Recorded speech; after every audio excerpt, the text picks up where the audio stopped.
PFI पर सुरक्षा एजेंसियों का सबसे बड़ा एक्शन जारी है। 13 राज्यों में एनआईए की टीम ताबड़तोड़ छापेमारी कर रही है। 106 ठिकानों पर एनआईए ने छापेमारी की। यूपी से भी अब तक 8 आरोपी गिरफ्त में लिए गए हैं। दिल्ली में स्पेशल एनआईए कोर्ट ने पीएफआई के गिरफ्तार 18 सदस्यों को 4 दिन की एनआईए हिरासत में भेजा गया है। पीएफआई संस्था से जुड़े हुए कई महत्वपूर्ण सबूतों को इकट्ठा किया गया। इसके साथ ही 100 से ज्यादा आरोपियों को गिरफ्तार किया गया। यूपी एटीएस भी ऑपरेशन में शामिल है। यूपी से अभी तक 8 संदिग्धों को गिरफ्तार किया गया है।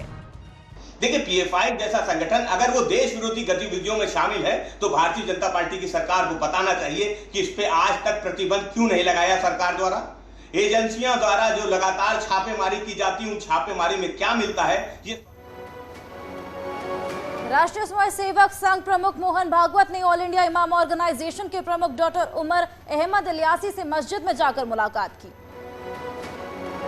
दिल्ली के कस्तूरबा गांधी मार्ग मस्जिद के बंद कमरे में दोनों के बीच करीब 40 मिनट मुलाकात चली।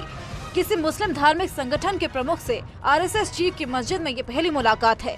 मोहन भागवत दिल्ली की आजाद मार्केट के मदरसे तजवीदुल कुरान भी गए।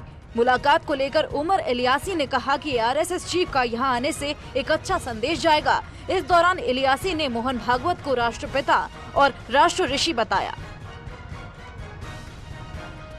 मोहन भागवत जी का इमाम हाउस में आना,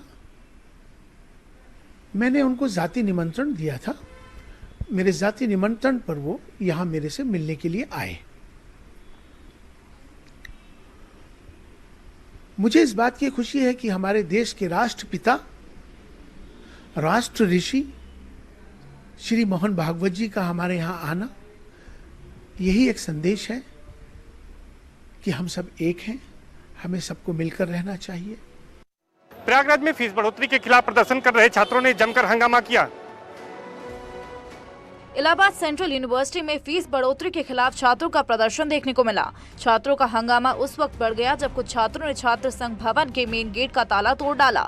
हालांकि बाद में यूनिवर्सिटी प्रशासन ने फिर से मेन गेट पर ताला लगाया, लेकिन इस दौरान यूनिवर्सिटी के गार्ड और फिर पुलिस से भी छात्रों की झड़प हुई। जब chief proctor Harsh Kumar gate को बंद करवा रहे थे, छात्र उनसे भी भिड़ गए।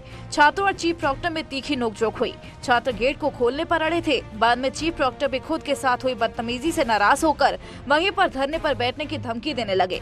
चीफ प्रॉक्टर का कहना था कि जब तक बदसलूकी करने वाले छात्रों की गिरफ्तारी नहीं होगी, वो धरने से नहीं उठेंगे। पुलिस ने 15 नामजद और 100 अज्ञात लोगों के खिलाफ मुकदमा दर्ज किया है। हंगामे कुछ लोगों के घायल होने की भी खबर सामने आई है। भदोही के लालानगर टोल प्लाजा पर कर्मचारियों के साथ बीजेपी सांसद रमेश बिंद के समर्थकों पर मारपीट का आरोप लगा है।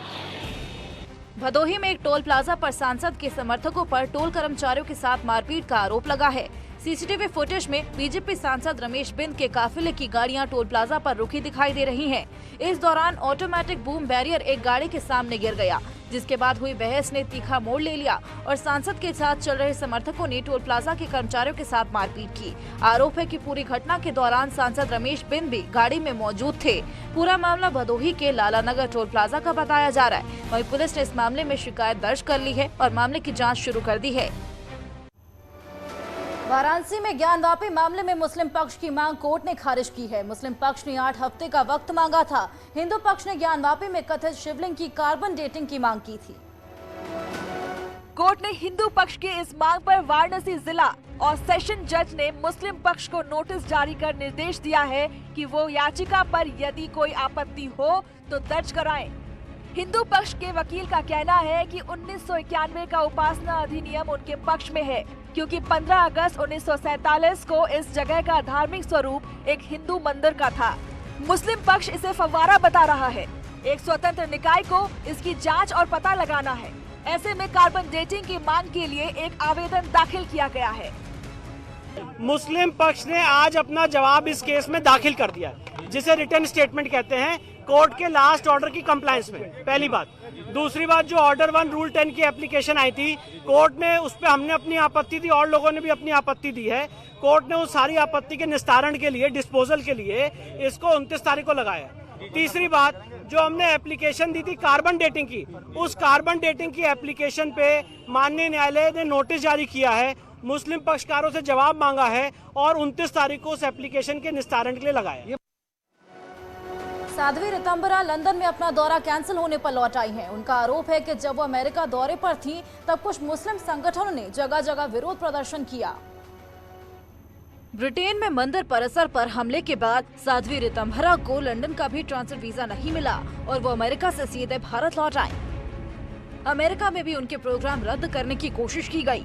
1 महीने के अमेरिका प्रवास के बाद इंग्लैंड जाना था, लेकिन उन्हें लंदन जाने से रोक दिया गया। साध्वी का आरोप है कि हिंसा के बल पर कुछ लोग डर पैदा करना चाहते हैं। इस साजिश में ISI का हाथ हो सकता है।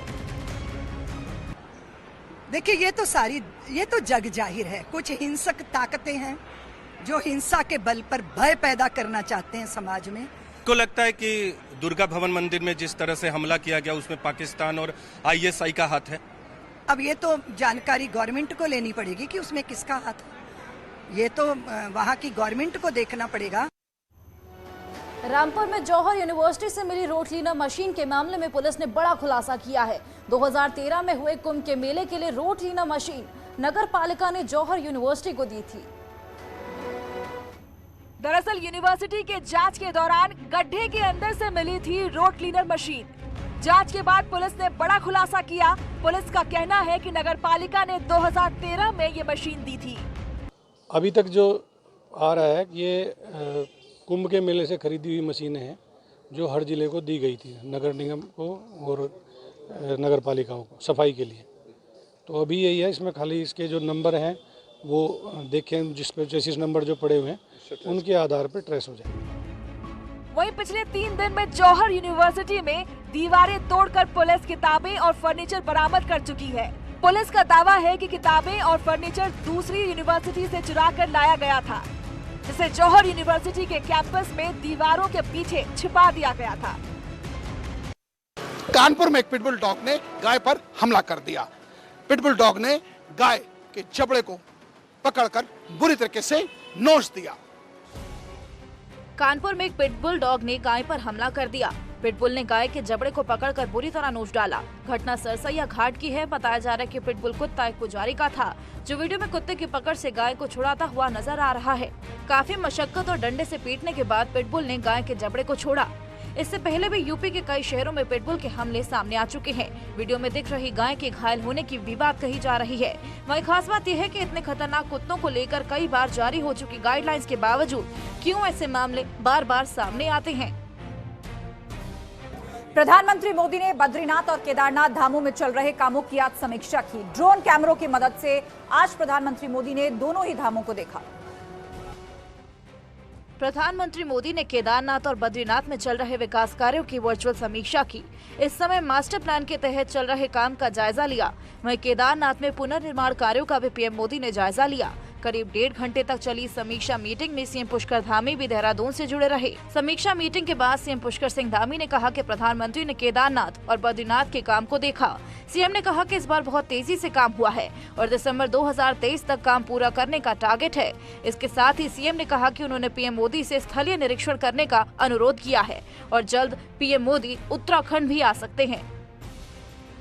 प्रधानमंत्री जी को जो पहले के वीडियो थे और जो प्रेजेंटेशन थे वो सब उन्होंने आज देखे हैं और जो मास्टर प्लान पर जितना काम अभी तक हो पाया है जो और आगे होना है उसकी जो स्टेप बाय स्टेप कामों की प्रगति है उसके बारे में गत वर्षों की तुलना में 10 गुना ज़्यादा काम हुआ है और लगातार बर्फ के समय में भी काम कर रहे हैं और जो इसका हम लोगों ने लक्ष्य लिया है कि दिसंबर 2023 तक संपूर्ण कार्य पूरे कर लिए जाए। हम उस दिशा में स्टेप बाय स्टेप आगे बढ़ रहे हैं। हमीरपुर और जालौन में भारी बारिश के बाद शहर में जगह जगह जलभराव की स्थिति देखने को मिल रही है। यूपी के कई जिले में तेज बारिश से परेशानी देखने को मिल रही है। हमीरपुर और जालौन में भी कुछ ऐसा ही देखने को मिला। जालौन में 2 दिनों से लगातार हो रही बारिश से आम जनजीवन अस्त व्यस्त हो गया। यहीं शहर के निचले इलाकों में बाढ़ का पानी घुस गया। लोग घुटनों तक पानी में चलने को मजबूर हो गए। उरई सदर के मोहल्ला तिलकनगर इलाके में हाल बेहाल दिखा। वहीं हमीरपुर में पिछले 2 दिनों से हो रही लगातार बारिश के बाद जनजीवन अस्त व्यस्त है। आलम यह है कि हमीरपुर में कालपी जाने वाले स्टेट हाईवे 91 पानी से लबालब भर गया है। लोगों को हाईवे पार करने में खासा दिक्कतों का सामना करना पड़ रहा है। हाईवे में भरे पानी से कई गाड़ियां भी फंस गई, जबकि कई लोग बड़ी गाड़ियों पर बैठकर हाईवे पार करते हुए नजर आए। हाईवे पर कोई हादसा ना हो, इसके लिए वहां पैक भी तैनात की गई। मशहूर कॉमेडियन राजू श्रीवास्तव का दिल्ली के निगम बोध घाट पर अंतिम संस्कार किया गया। इस दौरान उनके चाहने वालों ने नम आंखों से उन्हें अंतिम विदाई दी। मशहूर कॉमेडियन राजू श्रीवास्तव का पार्थिव शरीर पंचतत्व में विलीन हो गया, यानी सबको हंसाने वाले राजू श्रीवास्तव हमेशा के लिए मौन हो गए। राजू श्रीवास्तव का अंतिम संस्कार दिल्ली के निगम बोध घाट पर किया गया। इस मौके पर हजारों की संख्या में उनके चाहने वालों ने श्रद्धांजलि दी। साथ ही परिवार वाले, दोस्तों और प्रशंसकों ने नम आंखों से विदाई दी। कुछ लोगों ने भावुक मन से राजू अमर रहे के नारे भी लगाए। राजू श्रीवास्तव को अंतिम बार विदाई देने केंद्रीय मंत्री रामदास अठावले, उत्तर प्रदेश के पर्यटन मंत्री जयवीर सिंह, कॉमेडियन सुनील पाल, फिल्म निर्माता मधुर भंडारकर, कॉमेडियन एहसान कुरैशी जैसी कई मशहूर हस्तियां शमशान घाट पहुंची। सभी ने राजू श्रीवास्तव को नम आंखों से विदाई दी। अपूर्णी क्षति और खासकर देश के लिए हास्य कलाकार के रूप में जिस प्रकार से हमने एक असामयिक मौत के रूप में राजू श्रीवास्तव जी को खोया है, पूरे देश के लिए, उसके लिए आज पूरा देश उनके लिए चिंतित है, संवेदनशील है और दुख की घड़ी में महसूस कर